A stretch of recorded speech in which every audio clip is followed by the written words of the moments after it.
Thank you very much for giving me the opportunity to speak tonight. So I'm coming at this from really a completely different point of view, almost the opposite to Dorothy's, because I'm not talking as an art historian tonight, I'm really talking as somebody that likes going to galleries and looking at paintings and cares about old master paintings. So thank you for coming to listen. So although the breathtaking sight of a candlelit altarpiece like this is quite an unusual one that we don't really see in London today, for many God-fearing European Christians of the last millennium, it probably would be quite familiar. Paintings like Guido Reni's Trinity that we see over there were for them objects of devotion, as you know, probably familiar to them since childhood, and things that they may have seen every week, or they may have seen once a year if that's when they went to take communion at church. Many of these paintings are now in museums, divorced from their context and drained of their symbolic power. But in today's secular society, we no longer give them unquestioning adoration. Instead, some people value them according to their aesthetic qualities, but other people value them according to the cachet of the artist, or the price which his or her works command on the market. And this is also true of non-religious paintings, like the Botticelli, which, like antiques, no longer necessarily conform to our tastes, our contemporary tastes. Of course, there are still exhibitions of stars like Michelangelo, which command great visitor numbers, and paintings like the so-called lost masterpiece, the Salvator Mundi, get crazy prices at auctions. But visits to permanent collections, like the National Galleries and National Portrait Galleries, are declining, and generally the market for old masters is very weak. So my question tonight is, why should we go on looking at old master paintings? And these are paintings that are not such big stars, like the Duccio Virgin and Child at the National Gallery, the Courtauld Evening Landscape at the National Gallery. I mean, I'm really counting all pre-20th century paintings here as old masters for the purpose of this talk. And of course, our wonderful Rubens, the family of Jan Bruegel the Elder, that we have in the Courtauld collection. And asking this question tonight is maybe preaching to the converted, but I think it's important, I hope it will spur you to start thinking about what's at stake and what we might do to preserve these collections in the future. So my first answer about why we should look at old master paintings is what they bring to us as human beings. To paraphrase, I mean, old master paintings like this have tremendous power, I feel, and I hope some of you will agree. To paraphrase David Friedberg on the power of images, people cry before images, are calmed by them, are incited to revolt by them, and are moved to the highest levels of empathy by them and fear by them. And David Davis said of this particular Velázquez, which is in Edinburgh, since each object is observed and recorded with intense concentration, each has a separate identity and intrinsic value.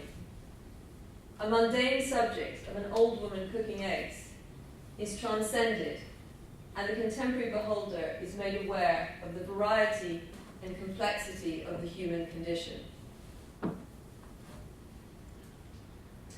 So paintings are traces of human history, not just actual historical events like this one, which is not a very good painting, but interesting for what it shows us.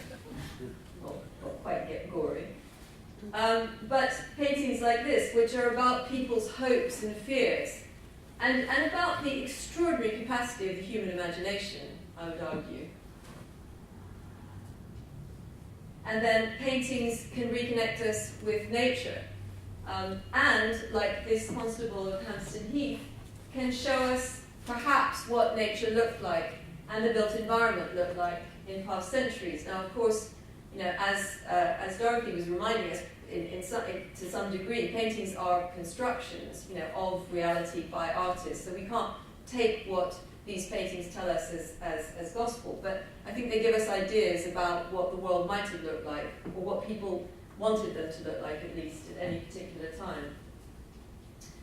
Paintings tell us a lot, I think, or can tell us a lot about human psychology, and I love the different psychological expressions that you get in the Michelangelo here, about human identity, and this new Gentileschi about the way that she's taken this identity as a woman in her period, and about human emotion.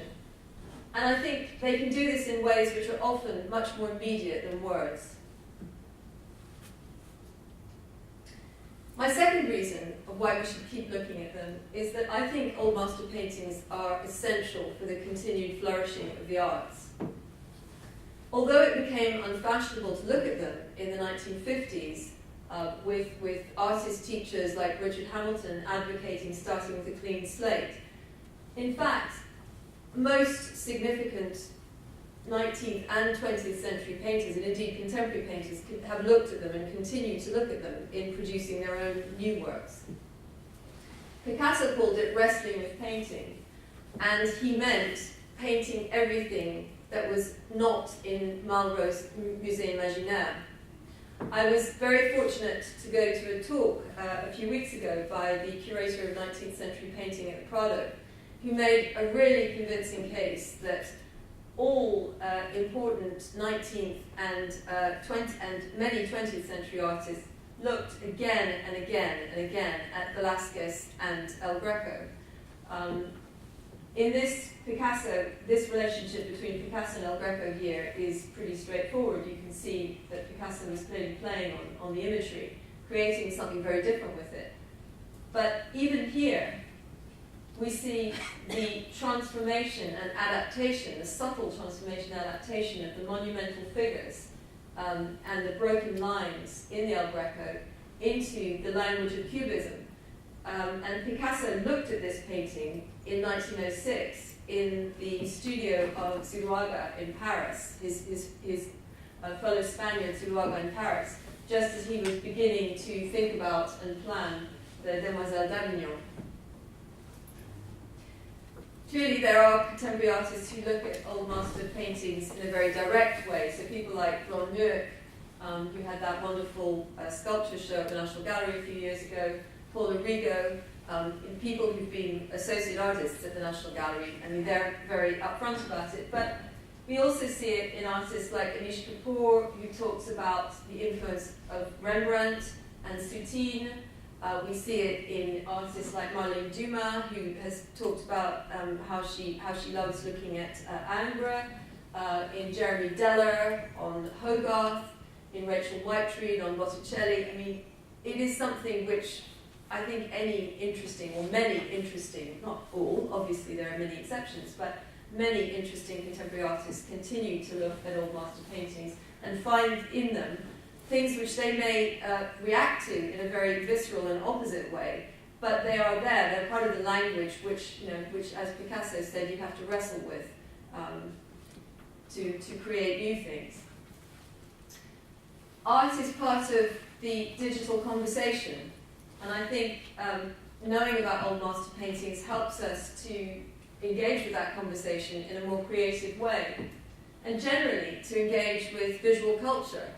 I love this, and I remember seeing it in the Tube quite a lot about 2 or 3 months ago. But so this brings me to my third reason why we should think about looking at old master paintings and what's happening today. So there's not the figures for visits to old master galleries around the country at the moment are not. They don't really exist as such yet. More research needs to be done and commissioned, because I don't think it's been commissioned as yet, possibly because people are a bit worried about the answers. But what we do know is that in 2017, visits to the National Gallery and National Portrait Gallery declined sharply. Now, the figures improved a bit in 2018, and it may seem to those of you that visit the National Gallery that every time you go in there it's completely round, but over 60% of those visitors are foreign tourists, and domestic visitors are decreasing. And the gallery director has said it, other people have said it. So I think we know that we have a problem. And equally worrying is that there's been a 7% drop in visits by under 16s, by school children. I'm sorry, I went backwards. So what we do know as well is that government funding for museums is decreasing. And the worrying thing is, what worries me is that I suggest that it will decrease more and more if the government can argue that people in Britain are less and less interested in their collections of old master paintings. So I believe we need to think now, we need to look into the future and think now about how we can encourage art students, schools and the general public to value these collections. And I believe that this is true of people, whatever their religious beliefs, whatever their cultural beliefs. I mean, I've seen people, I used to work at the National Gallery and I've seen people from all different cultures enjoying the collection there. So, I think when I say the general public, I really do mean the general public. It may be more relevant to some than to others, but I think it's a national resource, a national treasure. And I believe we need to act now to save this national treasure for future generations. Thank you very much.